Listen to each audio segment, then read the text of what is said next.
Welcome to a very lazy day of Dice Scum. I'm Adam, and since Randall's not here, we're just going to be telling some stories and just general bullshit. I'm Alabaster Unicorn. I'm enjoying the last couple days of my staycation, kind of like Pig Roach, except I'm not miserable. How y'all doing? I'm Big Government, and we have done this take 5,000 times because we have fucked up our lines immeasurably. Hopefully, this time we won't have to restart. I blame his communist government believing that freedom of rights is witchcraft. Oh, Mm. I'm Greg, and unlike Alabaster, I am both sick and miserable. But I'm here anyway, so might as well have some fun. I mean, we're just going to generally bullshit some fun stories from our times in tabletopping. And what better way to start than, I think, the tale of Zach? I wish I would honestly. I wish I was there, would have been there for Zach because it would have been interesting to see. now for all of you that don't know, our good friend Adam here, he's 60 years old, so he's been in the tabletop scene forever. So he has lots of stories to give to us. The Isn't thing that is, right, Grandpa? Zach is technically my story. Oh, he is. Oh, fuck. Why don't we let Adam explain since he started it? Okay, so the story of Zach begins with a previous game. You see, before Greg joined the group, he was with another group courtesy of Roll20, and it just, in a very simple way, it didn't work out. In a long-winded way, a lot of drama over the DM not showing up and their girlfriend just basically serving as a bulldog and driving everyone away. One day, actually one night, in the middle of a Cloak and Dagger stream at 5 a.m. in the morning, Greg was inducted into our own little cult of failure and tears, courtesy of Biggie. I don't know how the fuck it really. Oh, I remember now. We were me and Adam. We were doing a 40K game. We were doing only war, and I was like the only steady player. We had a lot of people drop in and out. One of our One was a players literally died of, I believe, leprosy and or the consumption. I don't know which. yeah. I think he broke like his nose, and I think he may have bled out. Unfortunately, poor Irish bastard.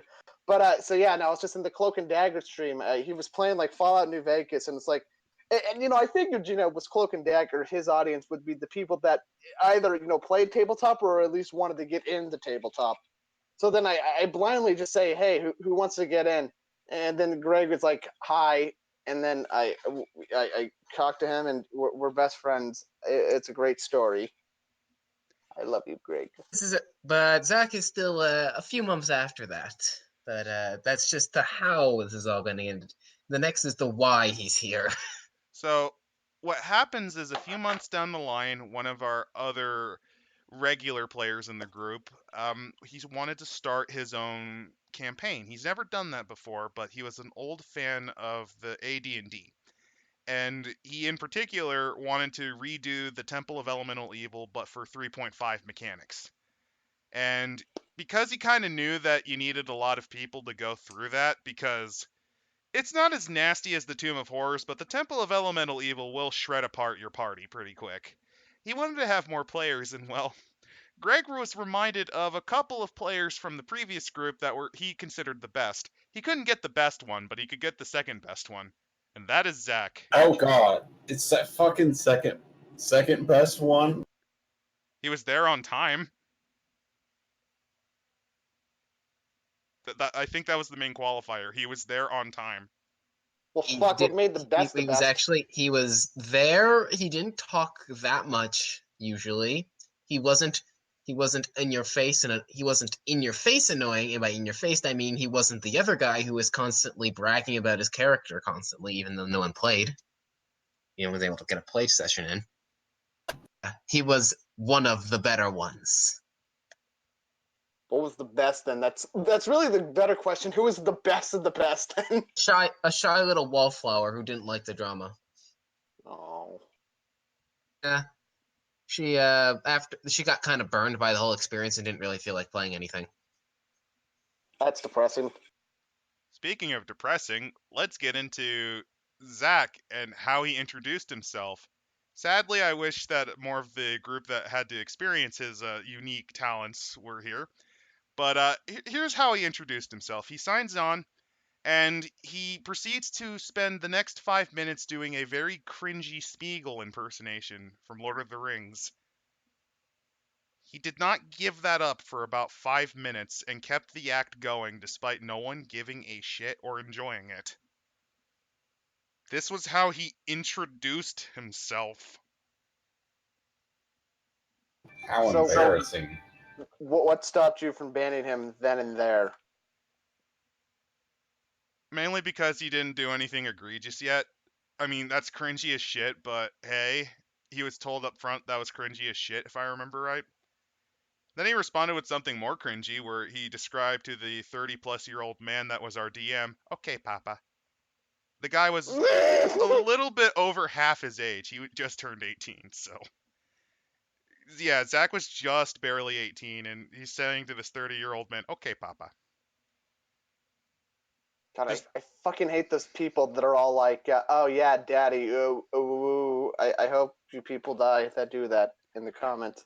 By the way, Except this their was the first subscribers. day he met him. This was the first day that Zach met our DM. So he just did this unprompted.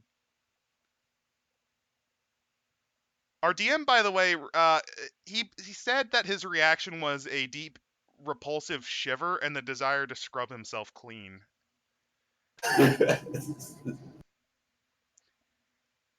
That was just meeting him.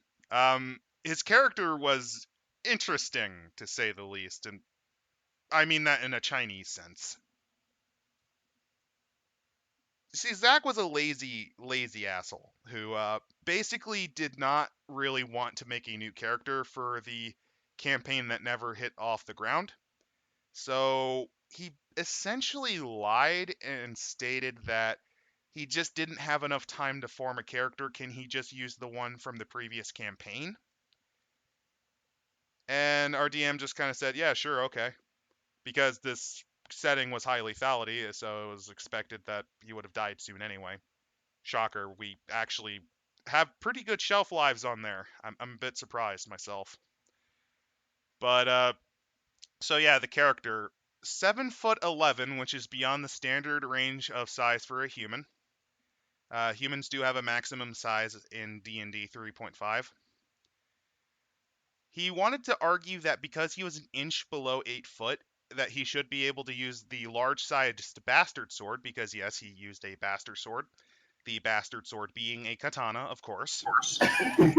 Yes. Don't Yes. they call that like a kashubo or some shit like that? No, that would be if it was like a large-sized great club. That would be like a kanabo. Yeah, or Okay, he would be whatever. using it. It's a diatonic. I believe it's a diatonic if it's the two-handed variant, mostly known, aka the horse chopper. Oh no, that's the Zanbato. That's this big hunk of metal that's almost impossible to use. Um, So yeah, he wanted to do that.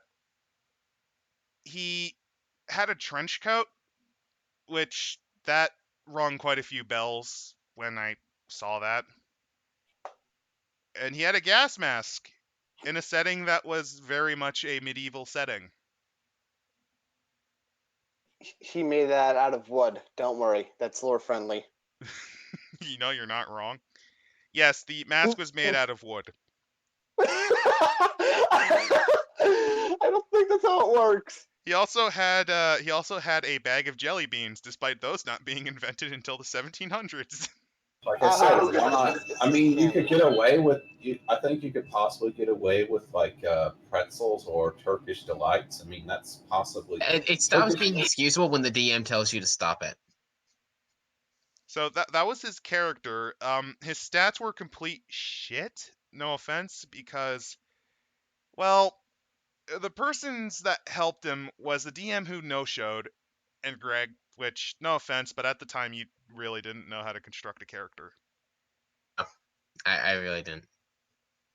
Like, he did play tabletop games, but I think that was around your first time ever playing D&D, though. Yeah, at the time, my only real I had experience playing and GMing more games frequently in the Warhammer category. So he was used to the percentile systems similar to Call of Cthulhu or, well, the Fantasy Flight games where you used mostly percentile except for your D10s. This was new to him.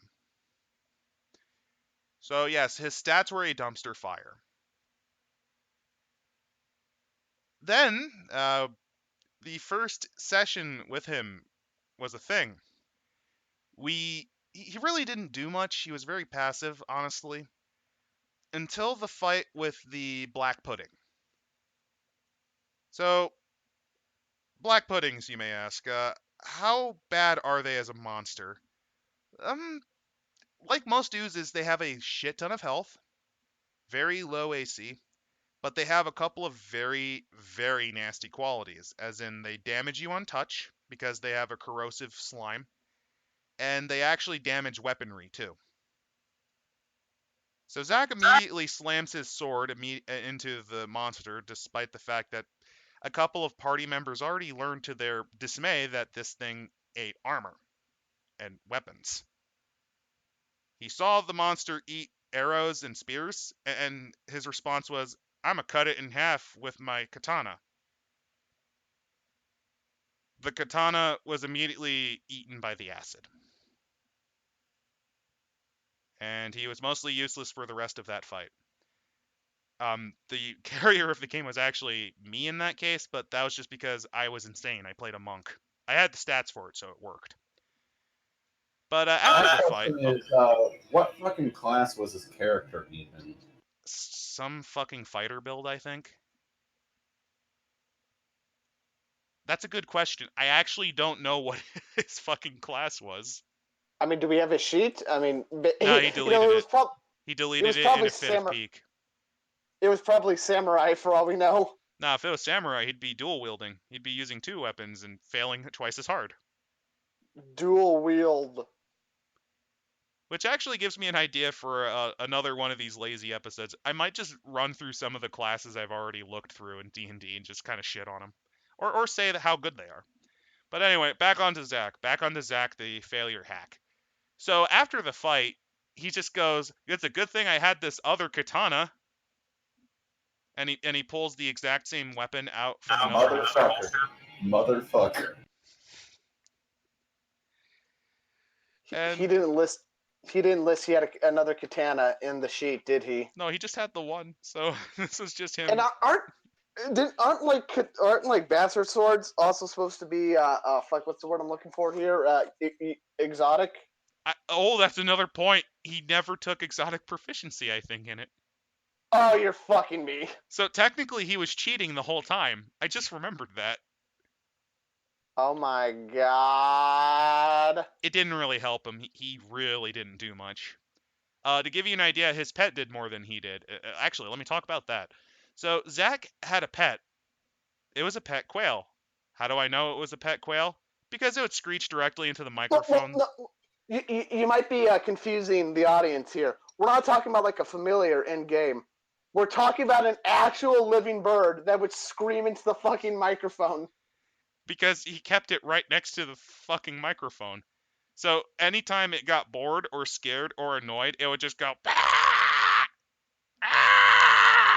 right into the mic. Sadly, based on how it was reacting half the time, I actually think it would have been a better player than him. Like, it actually was screeching when he tried to hit the black pudding, for example, or trying to acrobatics check in the next fight, which I'll talk about soon. Basically, the bird was a tactical genius compared to Zack, and that's disgusting. Lol. So what you're saying is the bird was Creed from Warhammer 40k. I don't know. I think if you gave the quail a 40k tabletop, it would just knock over your miniatures randomly, poop on the table, and screech in victory. Actually, that'd still probably make him than most of your standard new players with their Space Marines get up. Oh my god. So, yeah, that is the tale of how Zack's pet was smarter than Zack. It was quite amazing. So the second session he no-shows, which no damage was done at all because of that. We actually got more done without him there. Oh wait, I forgot. At the end of the first session we had with him, he got a +2 sword because the DM was feeling pity on him and was not happy with him pulling a sword out of his ass. It is a +2 intelligent weapon with fire damage. So what's the first thing he does? He insults it by sniffing it like a dog. Wait, what? He He sniffs the sword like sniffs a it? dog. What? The sword's reaction was just to do what was it, like 2 to 3d6 fire damage to him. Oh my god. Don't worry, our cleric took far better care of that sword when Zach died, which was in the Well, third no, no, session. no. You're spoiling it. Oh I shit, was I'm gonna spoilers. say the literally mindless barbarian got on better with it, but yeah. Yeah, the mindless barbarian, literally mindless, which brings us to our third and final session with Zach. The fall of the glorious weeaboo. So, a boss fight was triggered because he wanted to get some oranges from a tree. Let me explain this. So, we're going through the dungeon, and then all of a sudden we see a big, wide open room with basically a drawn field of children scribbled crayon sky, basically Didn't, full of if I remember trees. too, the Obvious funny thing boss about room. it, one of the funniest things too is like apparently like the sun had like a smiley face on it too. It did. It was literally drawn like a 5-year-old did it. It was great. But it's clearly a boss room because over the course of the few sessions we've had so far at this point, big rooms usually meant bad things. So what does Zach do? He walks right into the middle of the room, aggroing the boss because I want some fruit. It was oranges. The boss was a colossal sized boar with vorpal tusks. Some of you aren't getting it. Describe what vorpal does. On a crit, it instantly decapitates. There is no damage calculation. You just are decapitated. Holy shit! Vorpal tusks, and it had 2 attacks with them. It had Was there a at least a massive was strength there at bonus least too. was there at least a save or suck moment, or was it No, literally just crit and you're fucked? if it crit on you, your head goes away and you just fucking die. Jesus. This is It's Temple actually of it's still Elemental hilariously Evil. one of the worst enchantments you can get on a weapon. Oh, it's not worth But getting it, but it's worth selling them. Yeah, if you find one, awesome, but don't enchant it yourself. If the enemy has one, it's awesome for you as the DM. But it's not something you go for. It's just usually easy. It's usually better for you just to get the pure enhancement bonus and stuff that doesn't take a level. So anyway, the boar with vorpal tusks proceeds to charge full into our group. And rather than actually, react to a monster the size of a fucking house charging down at him, I'm gonna climb the tree. I'm a climb the tree, says Zach. You cut out there, but you basically just said this motherfucker responded to being charged by Godzilla boar. He just climbs a tree because LOL, I'm so fucking quirky. I'm just like Goku. I don't care what happens to me. I'm just here for life's pleasures. Pretty much. This was the only time he was ever awesome, by the way, because he then proceeded to, I believe, get his only ever critical in the group. He critically succeeded on the acrobatics to get up the tree, and thus the boar was cucked out of killing him. And when he did try and attack him twice, because of his high armor and big heavy shield, he actually had enough AC to survive. It was the only time that Zach was cool. Oh, also, he had a shield, even though he couldn't use it because he used the sword two-handed. Darp. I think the So he logic went was sword and board and didn't use the fucking board? Why? because he's stupid. This leads to one of the glorious campaign moments. You see, a thing about Greg that none of you have seen yet because you haven't really seen any of us play, Greg tends to roll very hot. And this campaign was where it's established how goddamn lucky he is. You're also forgetting another aspect too. You also forget the kind of characters he always likes to play.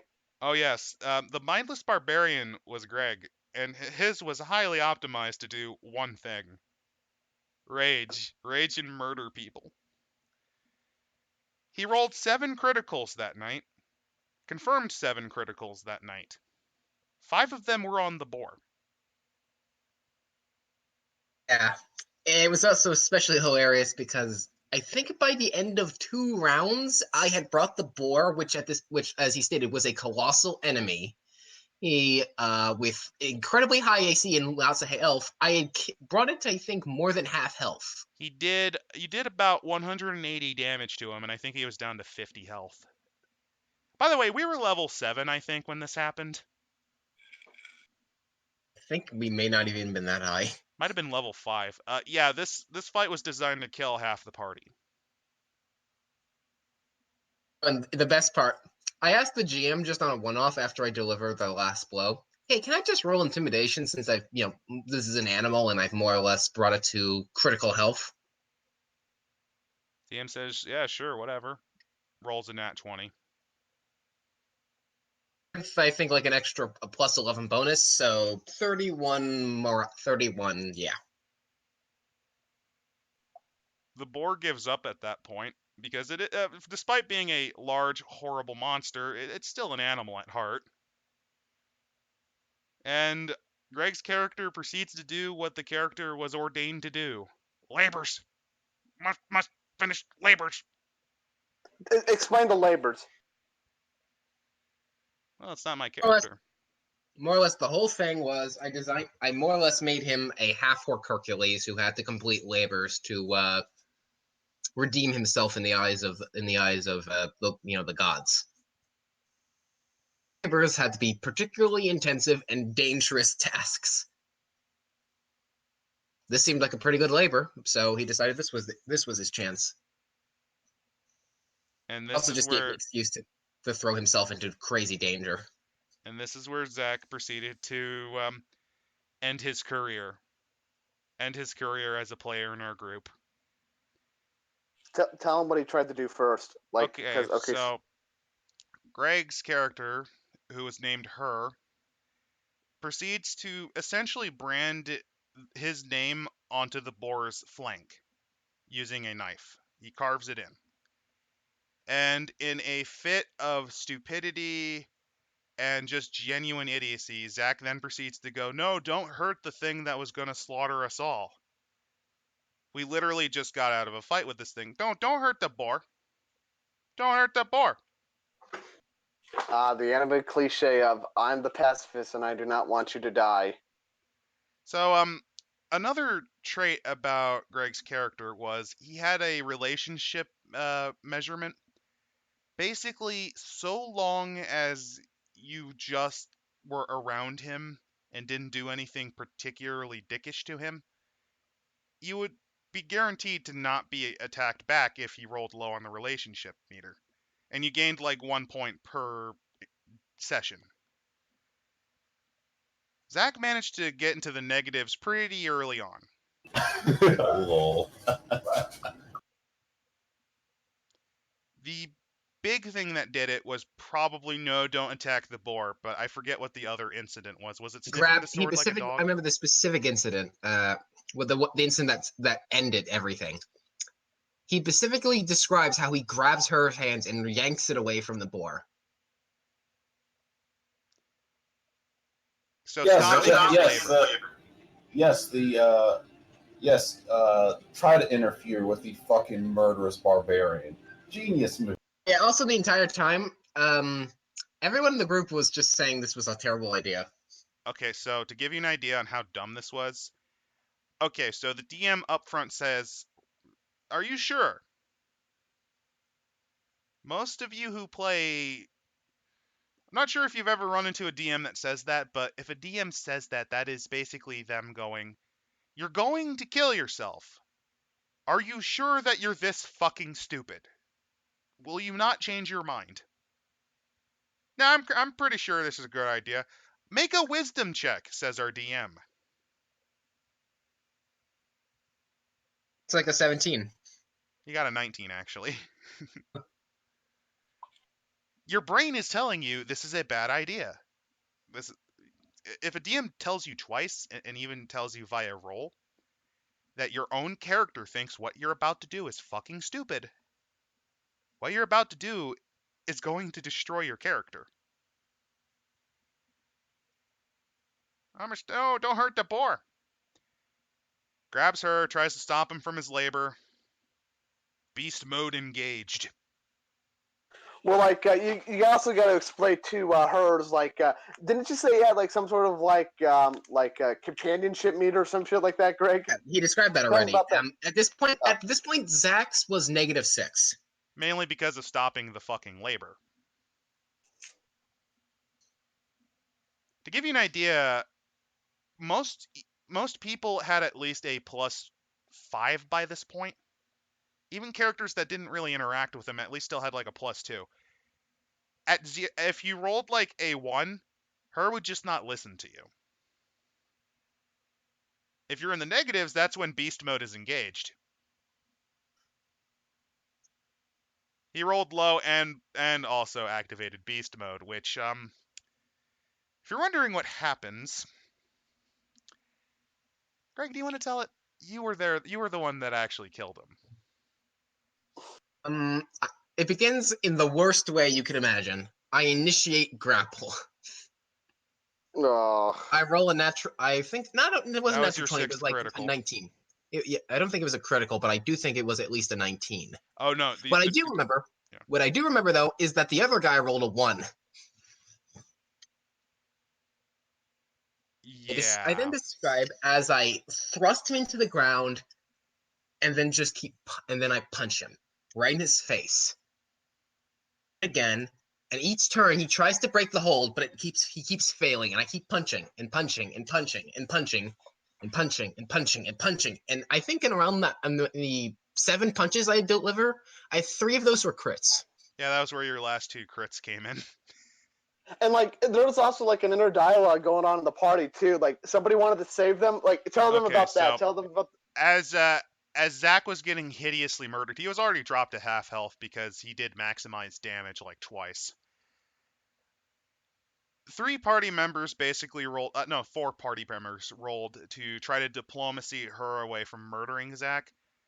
Mainly because, well, it makes sense to try to stop the party slaughter beast from slaughtering even just the chaff that he was.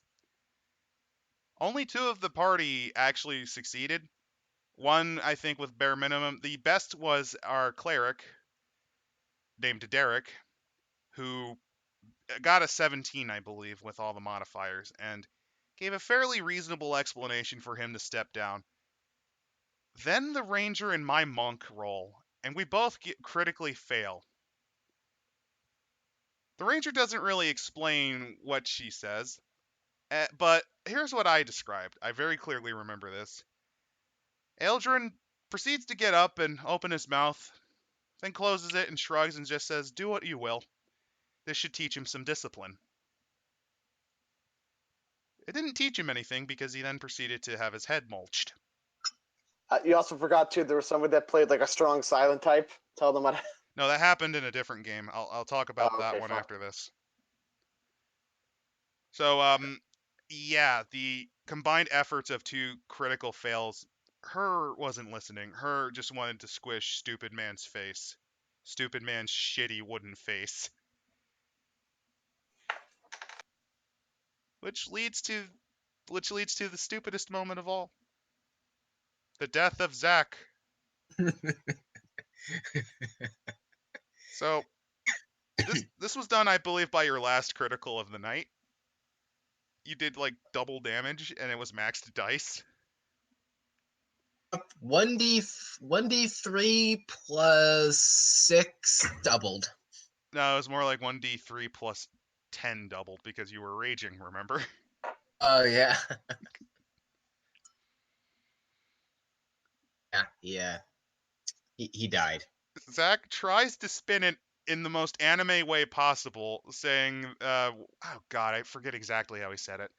He Describes died with a how smile a on single tear. He describes how tears flow down his mask as a single jelly bean drops to the ground, and then I think it was you, Adam. You forgot his anime style, like happy smile as he goes to greet death Yeah. as a friend. Mm-hmm. And then I think it was the DM and myself saying, "Nah, your head's fucking mulch, dude." The thing that got him most upset was his mask being crushed into wooden splinters. Because he tried to describe that the mask was only bent, not broken. And then I'm like, nah, man. With that amount of strength, that mask is fucking splinters. He Can did. you explain what item eventually came after? Well, I have to describe the last thing that Zach ever did. He actually takes the death at the time, at least we thought he took it fairly well, other than his attempt to make an anime death.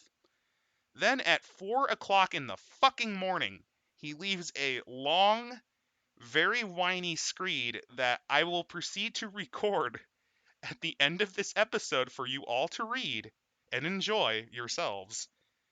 That basically insulted all of us as players. He basically accused us all of being bad role players because how you're supposed to be good guys and yet you let this evil monster crush my head in and leave my guts as Christmas tree ornaments because that's what her proceeded to do with his fucking body. In case you're wondering, no, the only good person in that party at the time was our fucking cleric. Everyone else was neutral. We were He not tried. good Oh, he people. tried. He tried. The poor little cleric tried. He did what he could. But yeah, he proceeds to leave a very angry, sobbing screed, and then he just proceeds to leave the group. It was glorious. But in reward, a running theme is we for some reason that game was cursed that the newest player usually was embarrassing. And when they eventually got themselves kicked or died through their own stupidity, well, the party would get a cursed item based on their body. Sax was the cursed mask of the weeb. +2 to AC, -1 to wisdom. That sounds about right. And thus, Zach faded it out of our memories, but I will always forever remember one thing. How his Quail was smarter than he was.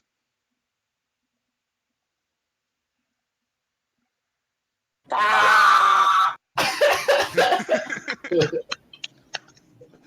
love the timing there. Beautiful. So we have another dipshit we should probably also talk about. Oh god, you mean the furry, aren't you? Not me. Not me, because I think I'm actually a pretty No, good no, role no, no. player. Oh, let's be more specific. Why don't we be more specific? The inflation fairy. Oh yeah, the scaly. The scaly with an inflation fetish. I like where this is going. So this guy we've had the grace of playing with for shit, man. I think it was like 5 campaigns, and everyone here has actually played with him, I think, except Biggie. No, Biggie did too because he was in the only war game briefly. Oh yeah, I remember now. Okay, so the furry, as I'm just going to call him, or the scaly. So the scaly, my first experience with him was in a space opera style game where essentially it was taking place in the Lovecraft universe, spliced in with the worst mixtures of Mad Max and Star Trek. And the characters were basically just looking at this dark horror in front of them and said, "Nah, it's all a joke." It was a very wackadoo game, and it was pretty fun. I played a clinically insane paladin that wanted to glass Earth. It was great. So this is where the Scaly first joined. He made a kobold, obviously, sorcerer, but he tried to describe himself as a wizard. He oh god, how do I describe how this character was? It was him. It was basically just him. It wasn't his persona. It was just how he would act, which was usually just like an asshole, like a standoffish, stubborn asshole. this sorcerer was only marginally better than my paladin. To give you an idea, this was my first ever high level game. The character was operating. To give you an idea, we have a very effective good guy power gamer in the group. He calculated that my paladin was maybe at 20% efficiency. I was criminally underusing him, and I was only marginally more useless than his sorcerer. How, you might Having ask? The sorcerer is a good game, is a good class. I thought I heard something. Who? Oh, yeah. Oh my God, it's Randy. He's alive. How drunk are you? I'm okay. He had like 500 mint juleps. Yeah, we're talking about the inflationist Scaly and his horrible sorcerer. And did my joining in fuck up the recording? Hell no. And I'm keeping this in because why not? And actually, this Hey is pretty there, perfect, everyone. Randall, because I know for a fact that you had a lot of experiences with the Scaly. Oh God. I was just getting into how my janky ass poorly played cleric was only marginally more useless than his sorcerer. And that's bad because to give you an idea on how bad I wasn't even using smite. That's how garbage I was. I played him like a terrible cleric. Wait, what's Smite Evil? I didn't I know that can do until that? level 19. It was great. Oh wait, I calculated skill points wrong. Oh wait, Uh-oh. my AC is only half of what it should be. That actually happened. Oh, wait a minute. My Could be base worse. It attack could be bonus worse. is missing 10 points from all of my strikes. Whoops. Could be worse. You could have been involved in the tapioca incident. Oh, we'll get into that. But so what his sorcerer would regularly do is he would essentially cast the big boy version of Fireball, Meteor Swarm. For a level 9 spell, that's basically like just wasting all of your charges on Magic Missile. I mean, it does the job, but not well. I'm just gonna shoot it a lot. There, I'm helping. I'm He'll- helping. I killed the fighter. I'm helping. I'm helping. He would only use his one level 9 spell slot and then do nothing for the rest of the fucking encounter, usually. In comparison, my beguiler, I think my beguiler as a fucking offensive guy would probably be more useful than him. To give you an idea, Meters. my janky ass paladin used more magic than he did. It was the only spell that he knew. What's on in there? Or just meteor swarm it. Well, you forgot how the one time he ever used Gate to summon monsters from the Peanut Dimension. Of course. What? Okay, so what happened was he wanted to do some minion mancy, so he summoned monsters using Gate. Basically, he tried to duck out of the experience lost doing this by proclaiming that they were uncontrollable, his summons. And our DM, who was Randall, took it to its logical extent. They began hunting for him, smelling him. Because he was invisible, but little did he know that he had a scent of smell. His horrible monsters had senses of smell. The peanuts are coming for you. They want your delicious kobold meat. Oh shit, dude. Was he playing a kobold? I cancel. I gotta send it back. It's too late for that. This actually happened.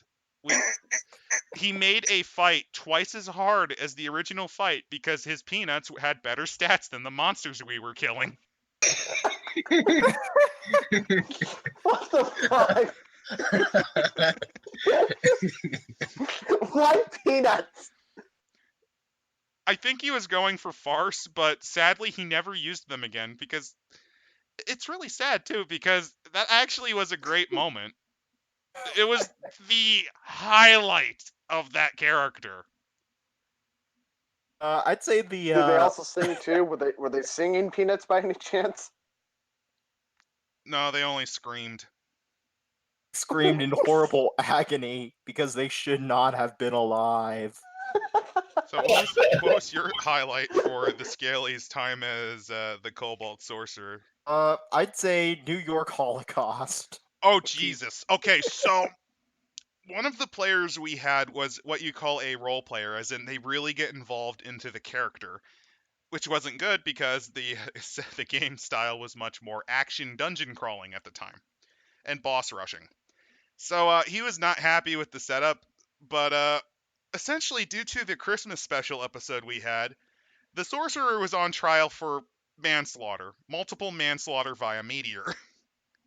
So so this guy actually got to enact his dream of playing the character he wanted, which was a suave, very chavvy ragamuffin style character that's a con man. So he got to basically play up being a lawyer to defend him.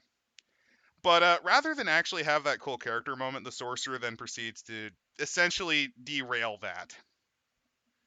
How does he do that, you may ask? Well, first off, he came up with a very stupid plan privately that he told me. And I was just like, okay, my dude. And I didn't tell anyone. And I actually forgot about it. How bad was it?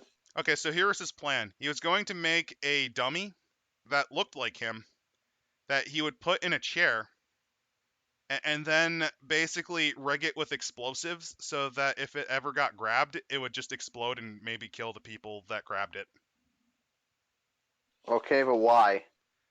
Because they'll never take me alive, coppers, even though the entire purpose of D and fucking D is working in a party. I just. What? It gets stupider, by Yeah, the way. honestly, New York Holocaust actually sounds like a great name for this Dice Scum episode. That's probably going to be the name for it. So here's what happens. The day of the trial comes, our role player is actually kind of excited for the first time in months because he's getting to play a crowd. He's getting to use that high charisma of his for something other than spell flinging. The Scaly enacts his plan, and our sword sage, the power gamer I mentioned who does it for good, he was playing a sword sage. The sword sage senses motive and then uses mage sight and realizes something's up. And he kind of tries to derail it, but it just doesn't work.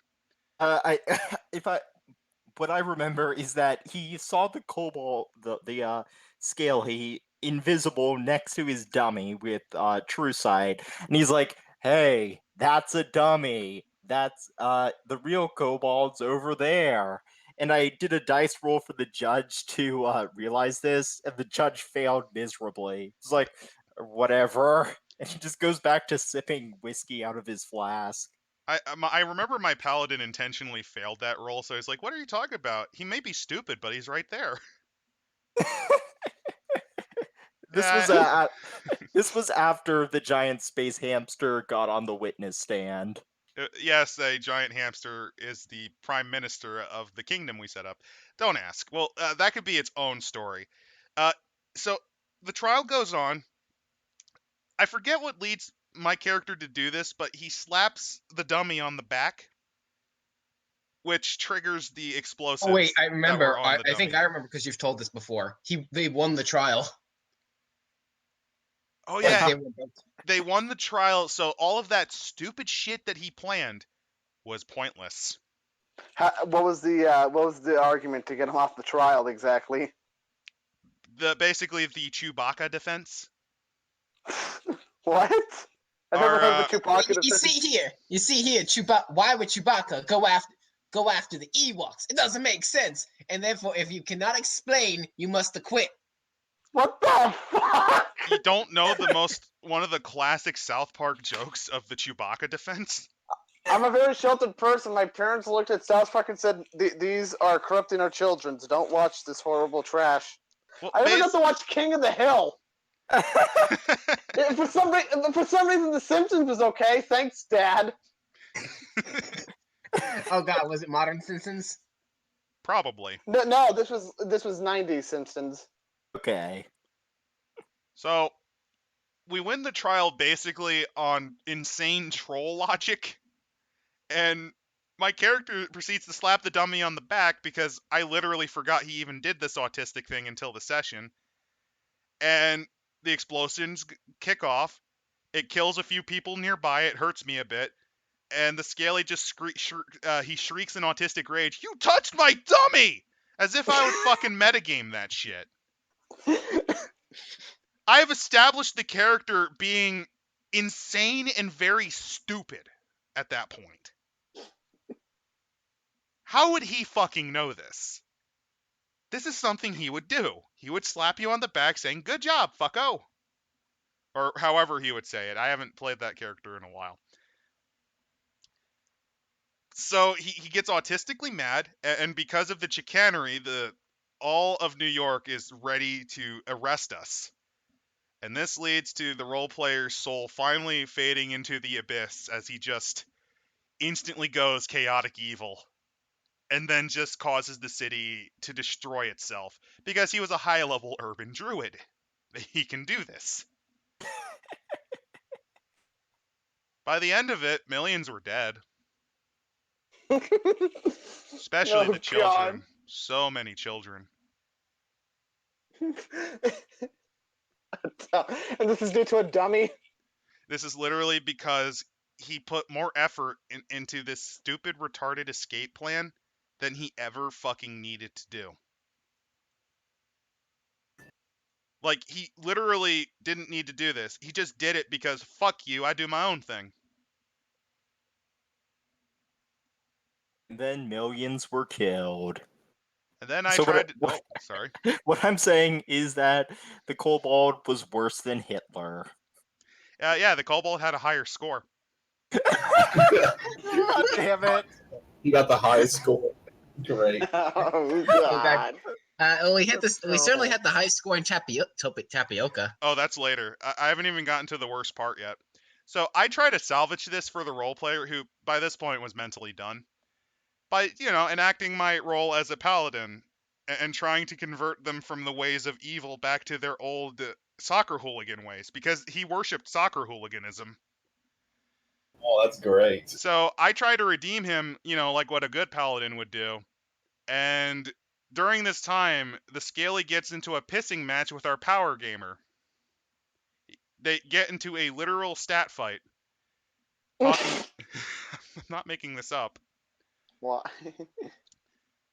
They begin going over, I believe it was their AC classes and HP. And then they start talking shit. Mostly this guy, but he was pissing off for Power Gamer, which is really hard. Very placid guy. And they decides, fuck it, we're doing PvP. And because... Who said that? Who initiated PvP? Was it the furry or the power gamer? I bet you it was the Scaly. I'm pretty sure it was the Scaly. I very clearly remember him really keeping it going. But I think it was. the pissing match lasted an hour, and it did not allow myself or the role player to actually get something out of this session because they were just talking over us. Out of curiosity, just so I remember, is the power gamer also a Pokemon character by any chance? He does like Pokemon, but I'm not going into that. We'll We'll talk call about him- that after We'll this. call him Ditto. Okay. Yeah, we'll call him Okay. Ditto. So anyway, this also ignores that we had another player that basically didn't get to do anything for like 2 hours after the trial. See, at least the role player and I got some good text RP going while this pissing match was going on. Oh, here's the thing though. In a fight against a sword sage and a sorcerer should win that 95 times out of 100.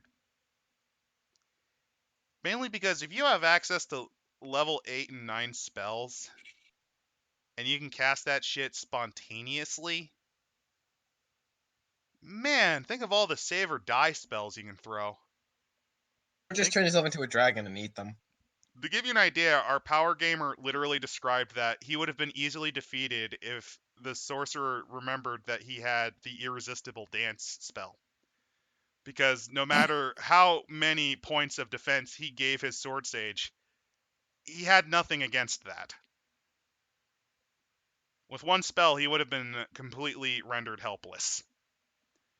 But instead, Nope. he uses Meteor Swarm. It knocks down the Sword Sage's health by, I don't know, like 1/5 of its health. The dude had a lot of con. The dude had a high con. And then he just proceeds to yeet his way over and basically knock him to -3 health in one fucking hit because he critted. Literally one punch man. That is what happened. The Sword Sage one-punched manned our sorcerer. And it gets stupider too, because the pissing match all started because the fucking kobold wanted to write graffiti on the Sword Sage while he was sleeping. He wanted to basically do graffiti.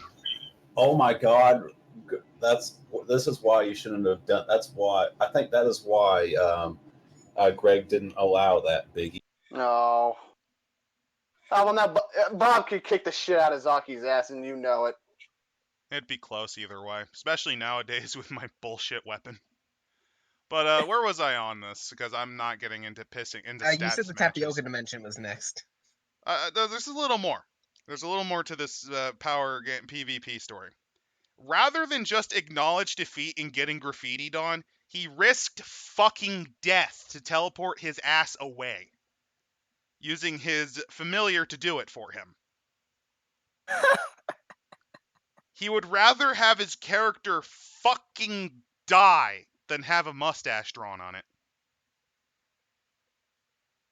He somehow stabilized. I don't know how. His con was garbage. His fort save was shit.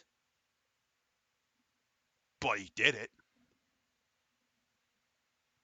So we just kind of spent the rest of that session just literally watching soccer matches. It was great.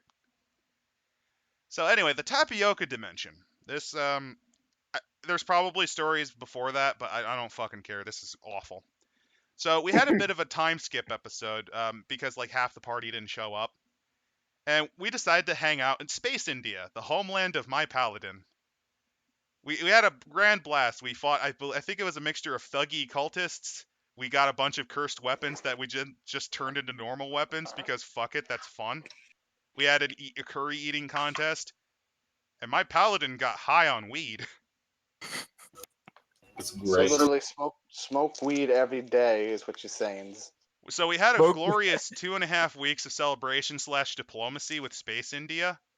And then we get back and we found out that this is okay. So this is how the sorcerer spent his time, as according to our scaly friend. And by friend I mean ex-friend. And by ex-friend I mean never was friend.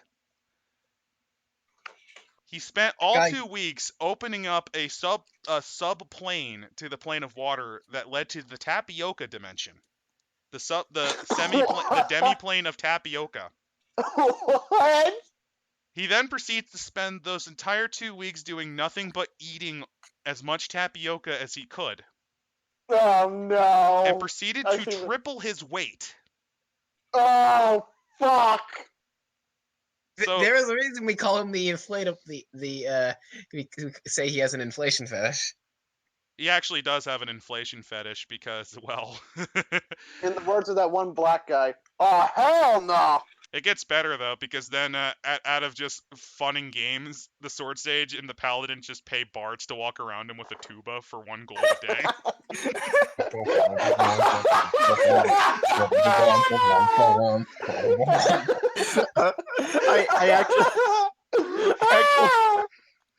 I actually put on a sad tuba noises on the Roll 20 that this was in. How did You can the tell he was kobold half react? angry. You That can tell is wonderful. he thought it was funny, but he was half angry too. I think I still have the picture that he wanted his character avatar set to somewhere. Oh, was it the making the kobold look like a fucking dog? I think so. Yeah, It was like no, I petting think the kobold or some shit, and it was really cringy. Oh yeah, I remember that. Question: should I talk about my incident with him because this technically happens before the other incident, or should we go with that incident first? Oh, I don't care. This is Oh, boy. lazy night. I guess I'll do it. I have a unique experience with the Scaly. This is something that no one in the server knew about, but when I first joined up, I was 17. Not that big a deal. Birthday was coming around sooner or later, but I was still 17. And, I was a college student, so just kind of one day, just had nothing really much to do, so it's just kind of. He was just on the edge of 17, damn it. Of 18. But it's close to, anyway. Anyway, I was, it was 2 a.m. in the morning. I remember that specifically. It was like 2 to 2:30 a.m. I was on Discord for some reason. But suddenly I'm approached by the Scaly. He was drunk. He was ungodly drunk. I could definitely hear it in his voice and in his manner and how he was talking. And he then goes into a public chat talking to me about some shit that was happening on the site, furries and how they were so disgusting and other stuff. The normal I hate what I am stuff, but without telling it. And then he starts showing me, I do mean loads of furry porn, most of it scaly. How did he edge into that conversation? He's like, "Hey, do you want to see something cool, kid?" Do you want to hear an approximation? Yeah. Hey, how you doing? Some good shit happens. You want to see some? You want to see some funny, stupid shit? When I look at some fat. Dear look God. At this, look at this. They're such faggots, aren't they? They're such fucking faggots. Was it inflation porn? Because I can tell you up front, I have seen his. It was definitely scaly porn, and I do believe that there was a piece of inflation porn in there as well. He's literally being self-hating then, because I would say those are his it wasn't fetishes. all inflation, but there was some. So he's drunk at 2 in the fucking morning, sending furry porn to a minor. That's along anybody's life. That's kind of a point where you fucked up. At that point, usually you kind of look at your life and either go, well, there's a couple ways you can go about this. You either look at it and go, dear God, what have I become, and try to work from there. You can look at what you've done and actually just proceed to do a flip, or you can just continue to do that and then get arrested by the police. Preferably getting gunned down in the process, but who knows? In the immortal words of Joel from Vinesauce, you fucking idiot. Congratulations, you're a fucking idiot. And imagine just me. You're 17 years old, you're new to this group, you have no fucking clue why this guy's doing this, but you know from experience that this guy is a part of the inner circle, so to speak. He's been around a lot longer than you have in this group, and he seems to have a friend or two somewhere. So, like the good little newbie I was, I kept my mouth shut and didn't say anything. Much like a victim of sexual abuse. Hilariously, Oh my if you God, it's horrible. Our, we already have a Me Too in the ranks. hilariously though, if you actually did say something, you would have found out he had no friends. He was the Harvey Weinstein of this server. That would imply he was successful first. He was successful in almost causing a party wipe via DM annoyance. Oh. So, yeah. So another game we played with him in was an Epic 6 game where the whole gimmick was basically imagine if it's A Bug's Life, but set in the realms of Game of Thrones. Vaguely, not exactly like that, but you know what I'm talking about. It's medieval setting, it's kind of dark, and you're playing bugs. Oh, I would love to play that, but I'd like to make Flick, but this time I'm making him make him a bug fucking scene artifice. So, the cast of characters includes Antoine the 102nd, a nobleman from France who is a death head's moth. There is the Herc, a big, brawny warblade of a Hercules beetle. There is Charles, the ranger spider that we had, a jumping spider. Let me think. We had a paladin firefly for one session, and he did way more than what the scaly came up with in one session. That was played by Greg. And last but not least, Oh, the Ladybug. Don't forget Ladybug Wizard. Felicia Blackwell. That was Oh, poor Felicia. that was Zach. That was Zach's DM. That was I'm gonna call him Gary. Gary. That was Gary's. And then last but not fucking least, the only non-bug in the party, by the way, the Gecko cleric, whose main god was Dasani, as played by the Scaly. Now, the design for this cleric is very much a support one, based on what he rolled and what he emphasized. So what does he proceed to do with it? If I'm you gonna said, run up and go on, fuck up the enemy in the front lines, of course.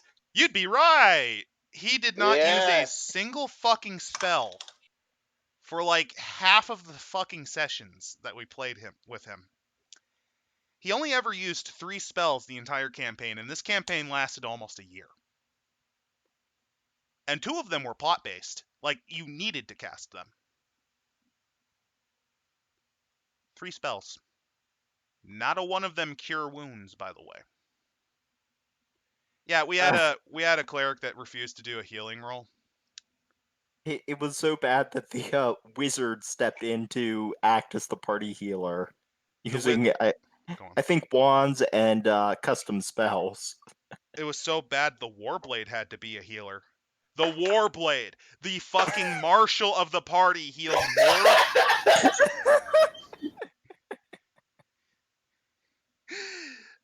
How that happened was because there's some maneuvers that you can do.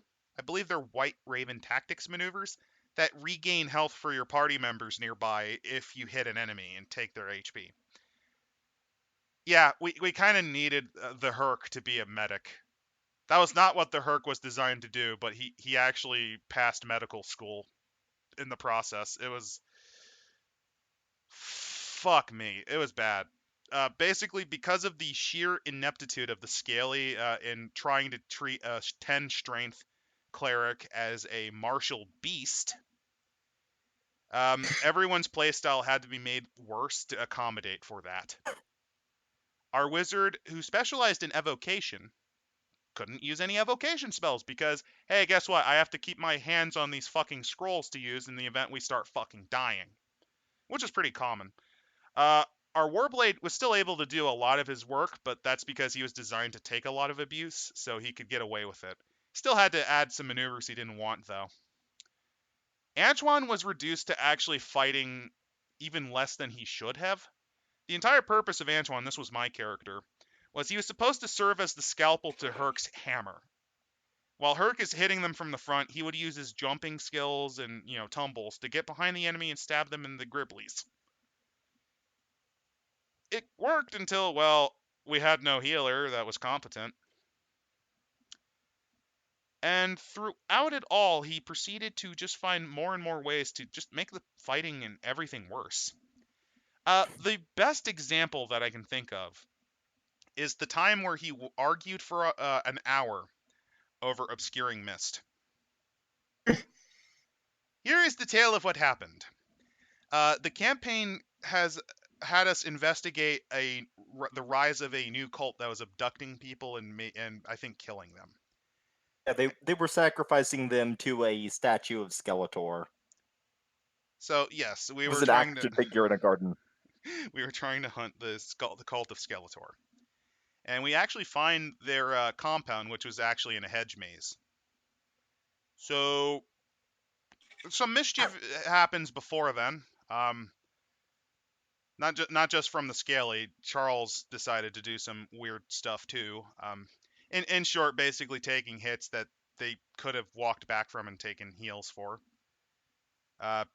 But we get through. We alert all of them, by the way, through our complete fuck up of going through the hedge maze, and they ambush us, and it's real bad. To give you an idea, Herc had more health than almost all the whole party combined.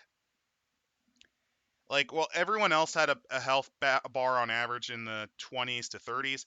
Herc had about almost 60.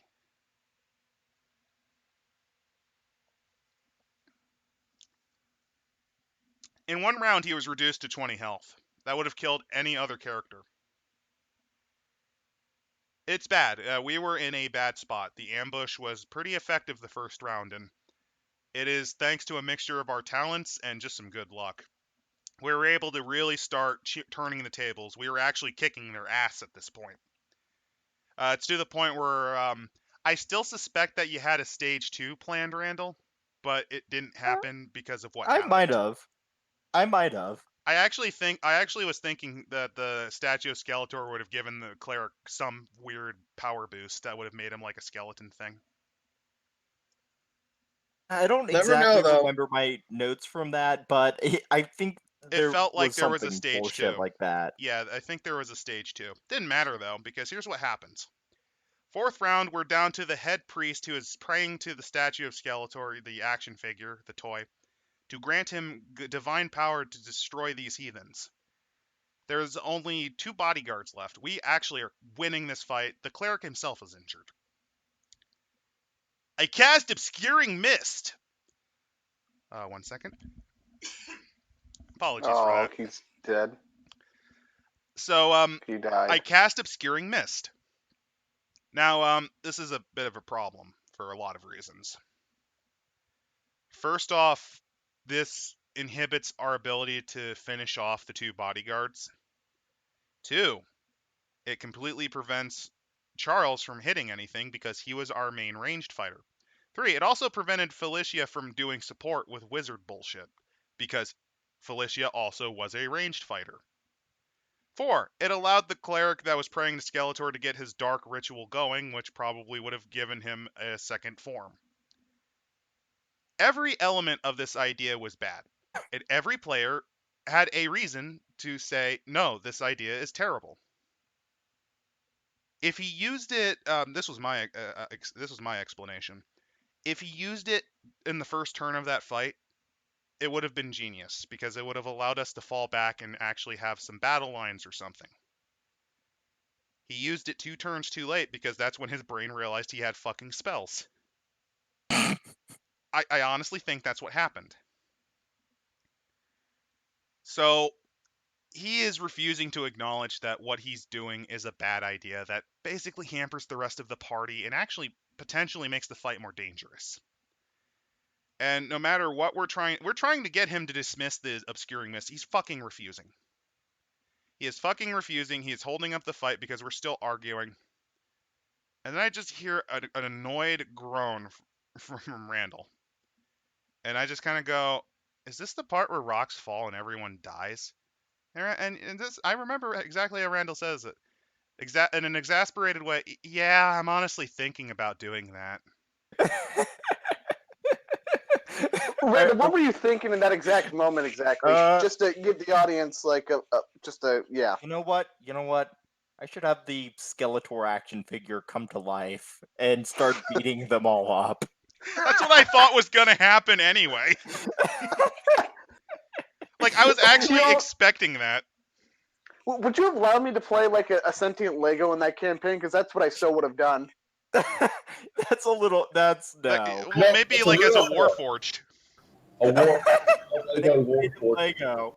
Okay, that could work.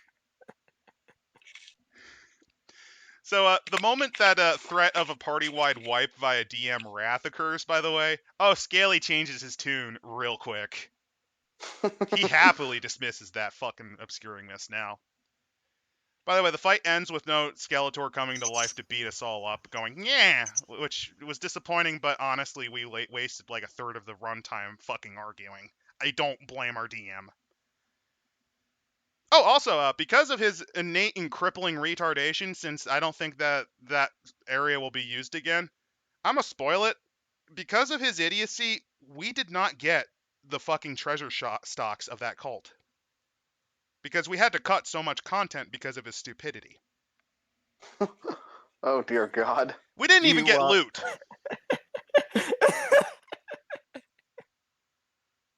Jazz hands, we didn't even get loot.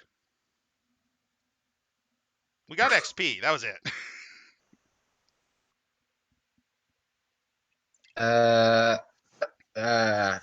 remember there was also this one story he told me about where he failed and then critically succeeded. What was Oh that yeah, about? he's done that a couple times where I believe it was he critically failed an armor check because the system we were using, you actually rolled armor class instead of rolling to hit. So if you were getting hit, you had to roll armor class. If the enemy was getting hit, our DM would roll armor class. He rolled a 1. Then he confirmed with a 20. It was it was ruled by the DM that he thankfully did not get his bones crushed. Oh, and what was that one where he surfboarded an enemy into a fire? Okay, so this was basically him trying to kill the character because I can't do anything. He basically cannot stand playing a support character at all. Oh god, the last story we have to talk about is his disastrous attempt at playing a bard. But first Grease surfboard, because this is one of the few moments where he actually does something awesome. So basically, we were taking on this warlord in his castle. And at this point, the Scaly was done with his character. He wanted something more badass. So he decides to bull rush the evil warlord whose AC, to give you an idea on how high the guy's AC was, Herc had to hit him with a 17. Like, his AC was pretty damn high. It was almost impossible to hit him. He crits. He succeeds on the bull rush crit. And right before then, I even go, here lies Pickles, the cleric. He died like as he lived, a massive cuck. Rolls a 20, confirms with a 20. Sails on his shield to knock the guy into the bonfire. He begins burning alive in agony. Makes a reflex save to avoid getting into said bonfire. Rolls a 19, gets out of the way in a commando dodge. That was the cleric's finest hour. Yeah. The cleric's final hour was, if I remember correctly, laying drunk in a giant pool of filthy water. His last hour was getting his legs broken by the mafia. So this is how Greg's Uncle Vinny this is how Greg's Uncle Vinny made him pay what he owe. Yeah, because didn't he take out like an 800 gold loan for some gear that he never paid back? Oh no, he basically fronted our own gold as well as all of his. Basically, he took a 4,000 gold piece loan using our own gold as fucking collateral without asking us to get a +2 mace, which by the way was worse than his +1 spear because that spear gave him ranged attack. So he could have stood behind Herc and poked the guys in front of him. As a gecko, did he even use the gecko's, like, one of the gecko's natural abilities to, detach his tail as a quick getaway? That would have been That's kind of how he did not interesting. get eaten alive by a spider in the hedge mage. Basically allowed him a reroll to avoid getting grappled. He had to use that like a couple times. So anyway, he owed 4,000 gold pieces to Uncle Vinny. And also put us under the Mafia's fire. So in a fit of desperation, we looted a flooded trailer. We killed a mutant catfish and met with some Brazilians. It was great. So we got the gold from, I believe, a bunch of broken ass electronics and golden jewelry that we found. And we were able to pay off Uncle Vinny, except his part of the debt. So we just kind of left him there in the flooded RV. So my thinking is what happened is after being a drunken pig and laying in the water going, Uncle Vinny just proceeded to grab him, break his legs and arms, and then put little cement shoes on him and then dropped him into the RV, never to be seen again.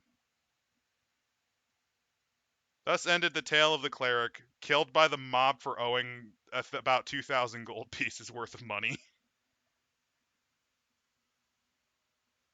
If we did that again, I would love to play. If we did do something like that, a chameleon rogue would be great. Literally, Someday I might revisit the setting. Maybe, but if we're gonna revisit anything, let's revisit Scaly's final game. Okay, so you heard how he played a cleric. Oh A god. sorcerer. And sorcerer. Bard was somehow the most inept thing he ever touched. Wait, what about the oh god, what about the lockpicking incident? Oh, That's that's a part part of of the it. Bard story. Okay. So the Scaly made a bard. A half-elf bard, if I remember right. The bard at no point used any of their bardic music, and only ever used magic, I think, twice. No, that's not true. They used the bardic music after about 20 minutes of the entire party yelling at him to do it and to do it. Jesus fucking Christ. I wasn't here for that one. I had family. I had family to have. Yeah, if I remember correctly, the reason he decided to play a bard was because he had seen another player do a very good job of playing bard, and so he just aped his stuff. But the thing was, that bard specifically was built around humanoid enemies. No, it's The even enemy stupider than bard. that. So he knew that bard could be a very good class because our power gamer friend built a very effective use magic device bard. The build that he used was something he's been holding on to for years, but for those of you who want to try it out, it is a desert dwarf that goes into the Memory Smith Prestige class with maxed out ranks and use magic device. And I believe there was a couple of other features that you have to use. He used a meteor hammer for range, and this would allow him to essentially cast a mixture of bardic songs and spells in the same turn. Basically, he could just pile on 2 or 3 different boosts to the party at the same time. It's a very powerful support build. And the Scaly has heard tales about this character and thought, hey, that means Bard's cool. So he looked up at Bard, like you mentioned, that specialized in defeating humanoid enemies in the Temple of Elemental Evil. Wait, what? For those wondering, the Temple of Elemental Evil's most common enemy types are vermin and elementals. Note that I did not say humanoid. Oh, the fire elemental there is kind of human shaped, so it counts as a humanoid, right? Ack, ack, ack. Ugh. So most of his spells were useless because he focused purely on illusion magic, which is the weakest of the 8 schools. He didn't use much, and he only ever used bardic music after everyone begged him actually to use it. The fight where this happened is the fight against the bird. What is the bird? Well, the bird's the word, and it nearly slaughtered the whole fucking party. Oh my god, was this literally like a fucking pigeon that killed the party? I wish. No, if I remember the exact description, it was a colossal, and I do mean actually colossal, like the maximum size you can make for an enemy, sized, hairless bird that looked like it was full of diseases, and it would cough up horrible poisons and other shit on us. I was hoping it was Judgment Bird from Lobotomy Corporation. Nah, it's for half a second I thought it was a Garuda, but nah, it's apparently just a bird of rot. It is a bird of rot, literally a bald fucking turkey that just vomits viruses at you. Okay, so Nurgle sent his parakeet at you. Pretty much. Yeah, really, he did. For the record, the composition of the party that was there at the time was a fighter dwarf, the barbarian. I think the priest was there. The cleric was there. Derek the cleric was there. I don't believe our rogue was there at the moment. Our trap finding rogue was not there. I do remember this story since you told me. The Cowardly Wizard was there, as was the fucking Bard. I was not there because, again, I had family. So no monk. So they only had like 2 guys on the front lines dealing with this. If you're wondering, the other frontline fighter was the Bard. No, it's stupider than that. You see, a frontline fighter is actually more useful than what he actually did. What I mean by frontline, I mean he was close enough that the Bird, if it really wanted to, could have melee attacked it. Nah, just shoot it with some bow and arrow. I'ma shoot it. Short bow too. I'ma shoot it. To give you an idea, 3.5 is not something that you use bows and arrows on too much. It's just way more effective to just use a sword. Which is why 3.5 is not fun. It's not perfect. Everybody knows that 4th edition is the superior edition. Fuck yeah, baby, let's spell plague up in this motherfucker. I think I just got kidney stones hearing that. But anyway, imagine this just for a visualization.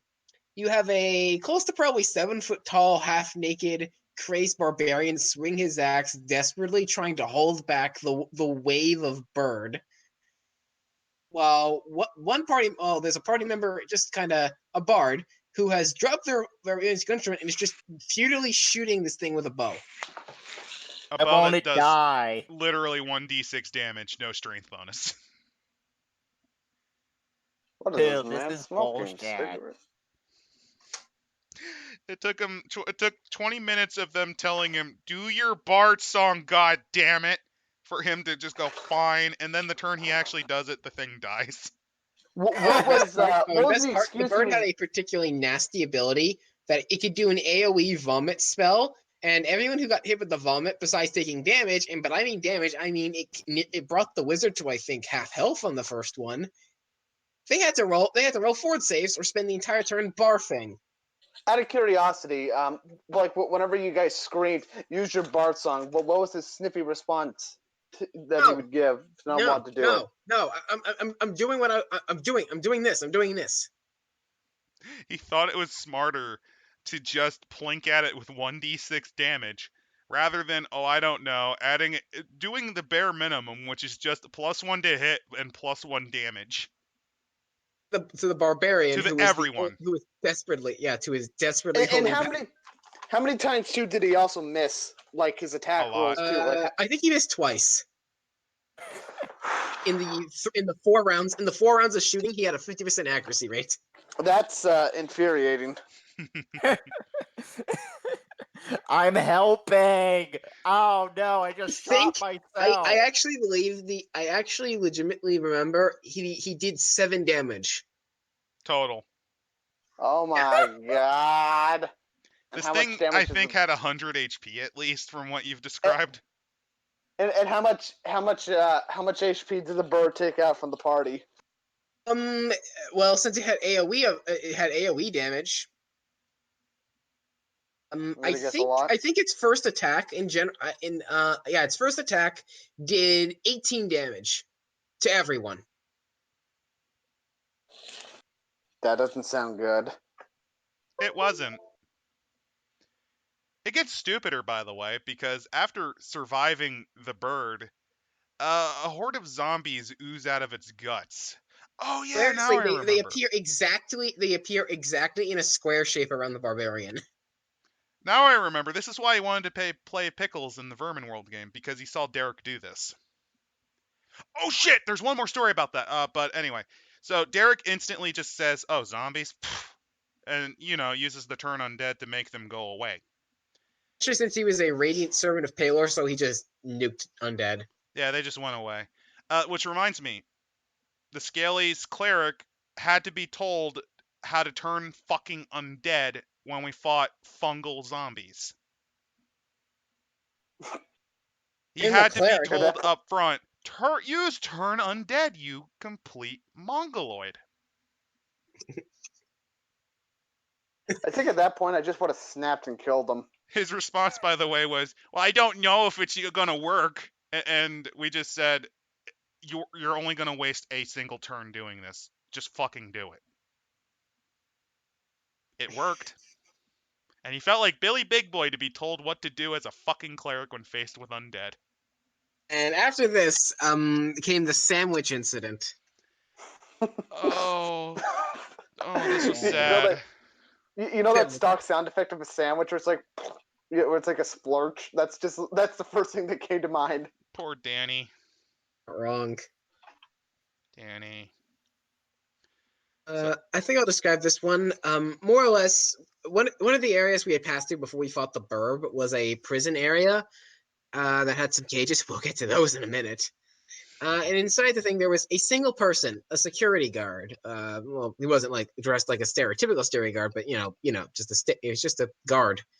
He was just sitting in a chair on a table with a plate, eating a sandwich, a nice looking sandwich.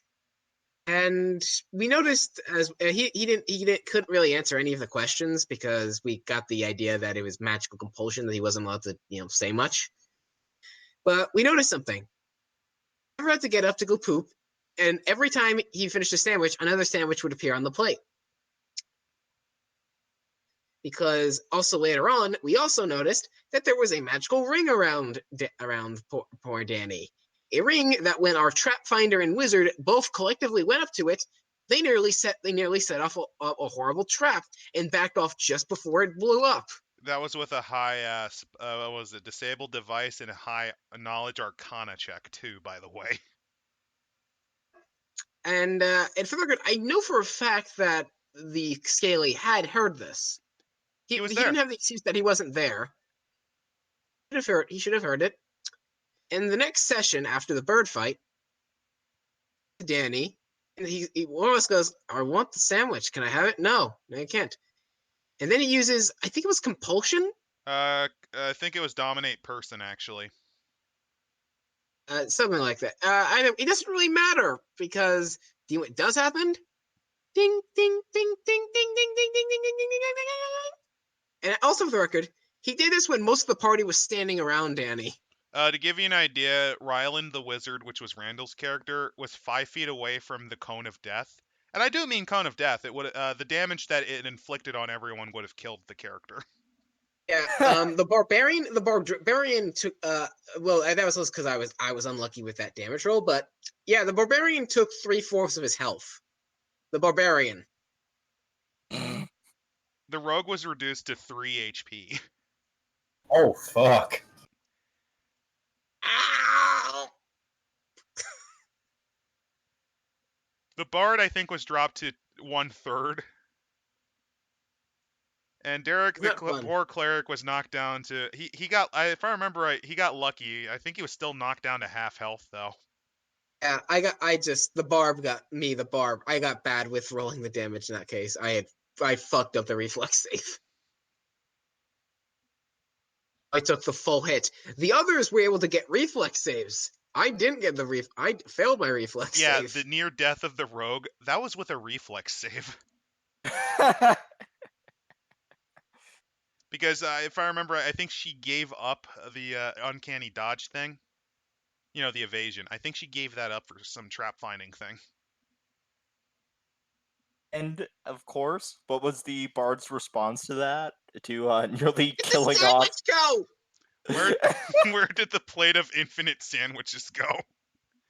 Where'd it go? I don't understand. Also, He's like poking Danny's corpse. Like, where's my sandwich plate? His No. charred The fucking thing was, there was skeleton. no corpse. The thing was, there was no corpse. We would find it later, but at the time, we didn't even know what happened to Danny. Anyway, for the record, you see, at this point, the bard hadn't actually been too terrible. Well, actually, no, the bird fight was terrible. But before that, they had actually really helped out solve one of the puzzles. So at that point, the bard had a positive reputation with her. These two experiences together dropped the bard back into -1. Explain how her worked with relationships. You did something. If you stuck We around already her did. for at least long enough, Okay. you got some affinity. If you actually did things to help him and were kind to him, you gained more affinity. If you were a cunt, you got, unsurprisingly, you got negative affinity. Basically, every session you were guaranteed at least +1 point, If you were nice to him, it depended. If you did what the Scaly did, it would take you into the negatives. But it would be rolled. That modifier would be rolled with a d20. So you only really needed to keep above 0 for her to just not listen to you. But here is the tale of oh god, this is the tale.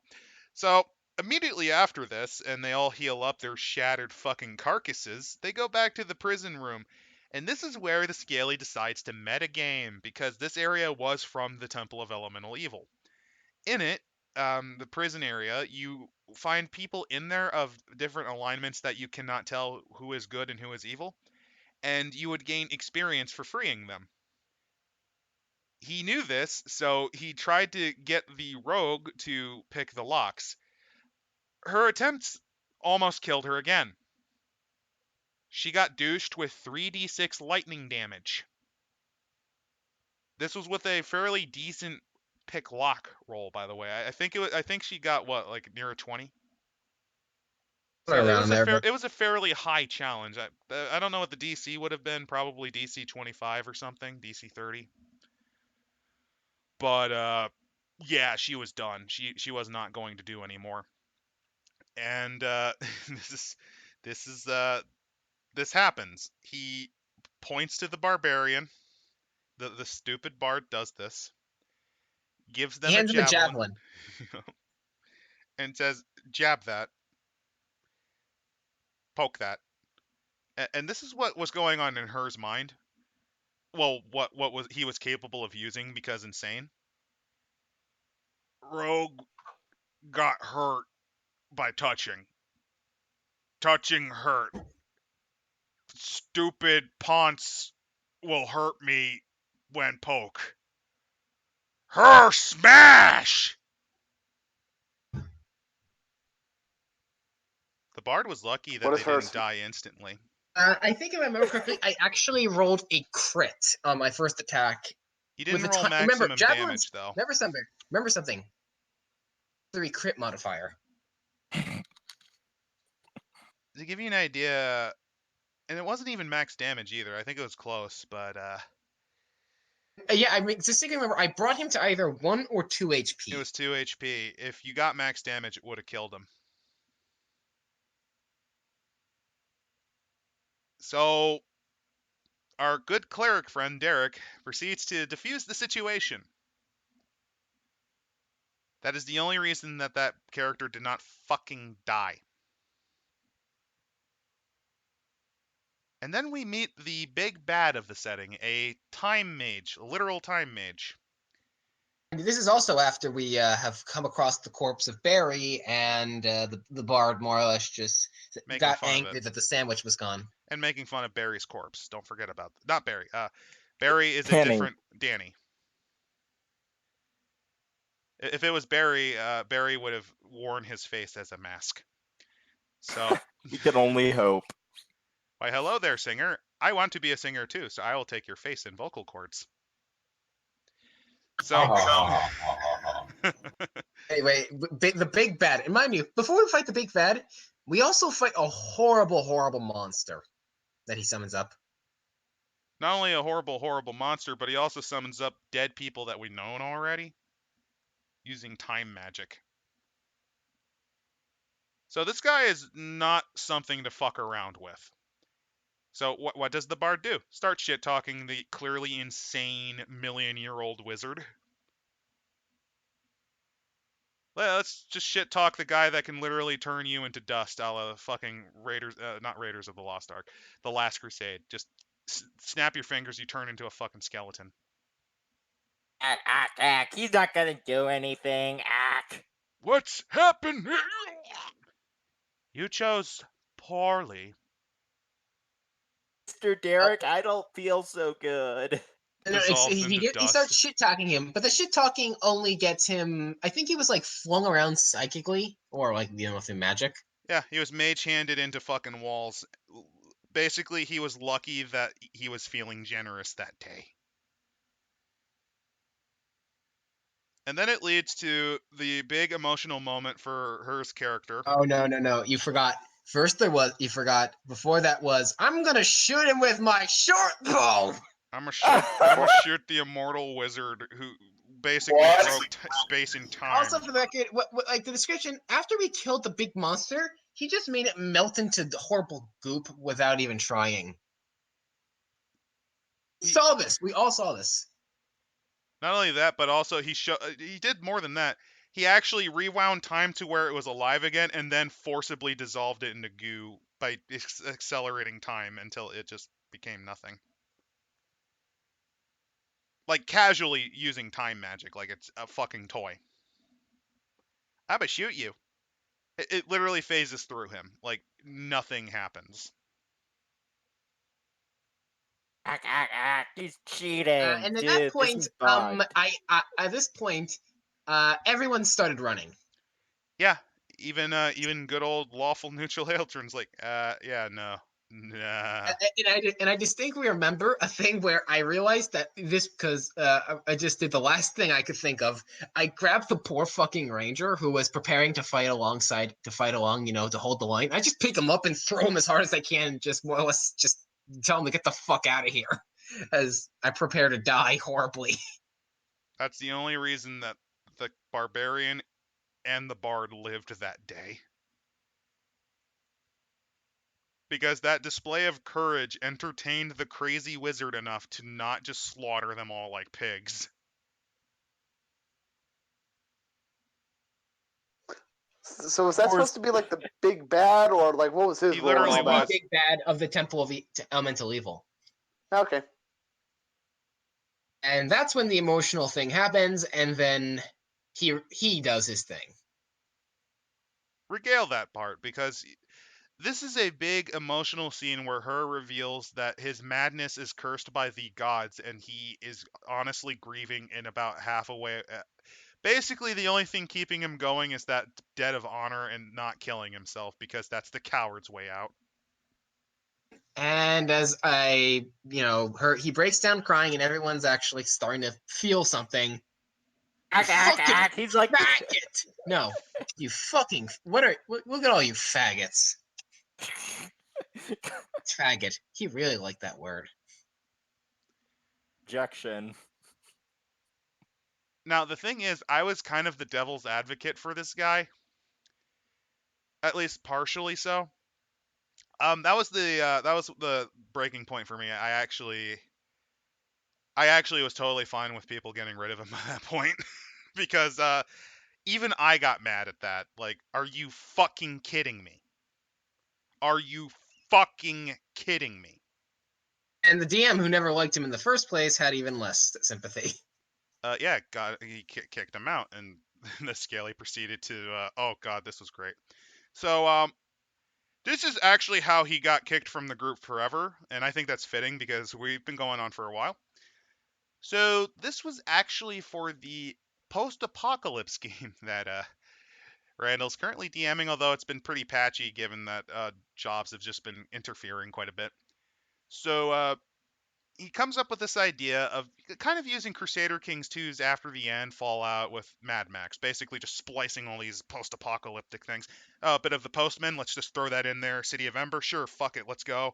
Oh, I know. How about a little bit of the Lovecraftian mythos, bit of the Book of Vile Darkness? Here we go. I need some more thing. How about the Omega Man? Here we go. Fuck yeah, it's a B movie extraordinaire. That's pretty much how I design all my settings. What do I like? Let's rip it off and throw it in a blender. I sometimes think, Randall, that all you have is just surrounded as B movie schlock is the only thing. I mean, to be fair, if you're a GM, aren't you just gonna rip off the shit you like? I mean, isn't Yeah. that just a given? That's what I've been doing.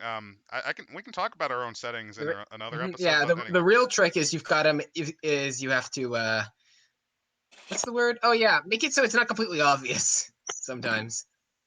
Or just kind of roll with it if it is. Yes, I love. Yeah, love okay, we're doing this. Anyway, go on. So this post-apocalypse game is getting some interest. Quite a few people are getting it ready, and the This Scaly's is where like, I came. This Yeah, is it actually was. where I came in. It was. So the Scaly is set and ready to join, and Randall just up front says, "No." What? No, I don't want you in this game. and the dam bursts, and every person except me, I actually, again, family came in early on, so I missed most of this, began explaining to him up front why they don't want to deal with him anymore. Everyone was there. Everyone.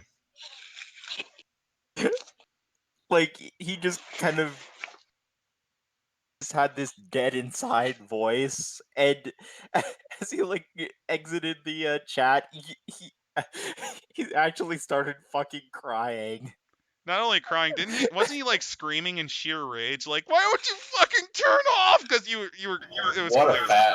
what a faggot. That's what you should have ended off with, just for the sake of irony. Like, I actually felt a little bad for him, and then I learned about the sending a furry porn to an underage minor incident, and yeah, no, fuck him. You know what? You replaced one and you got me, Yeah. which I think this worked out pretty well. Out of curiosity, if he took its licks and he fucked off for a while, do you think you would have allowed him back in? Doubtful. I'm probably the most lenient. I think if he learned to play better with others, I would at least give it a shot, but I think he's kind of sabotaged himself too hard in this group. Yeah. Like, to give you an idea, Gary, i.e. the DM that had to deal with Zach, Gary is done with him forever. Literally, he's upfront stated, no, I don't want to see him ever again. So, honestly, I think the exchange was good. We got rid of a furry and got a better one.